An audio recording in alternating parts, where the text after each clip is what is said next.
1970 yata nang magkaroon ng famine sa Oriental Mindoro. Hindi ko alam kung sa ibang lugar kung mayroon. Ay magtatanim ka ng talong, maliliit ang bunga at mga balikot.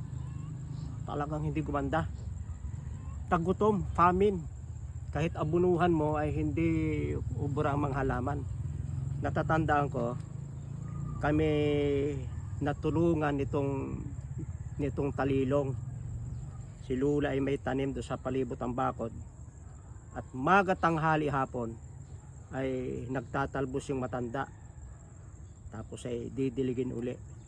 Dahil kahit mga gulay ay iniinsikto, itong talilong hindi ito iniinsikto. At talagang isang buwan lamang pagkatanim mo, wala pa nga, ay matatalbusan mo na. Kahit yan ay tanggalin mo dyan kung mataas na. Saka pati ang kanyang katawan ay nakakain. Kahit yan ay ganyan nakataas, pwede pang kainin yung kanyang stem.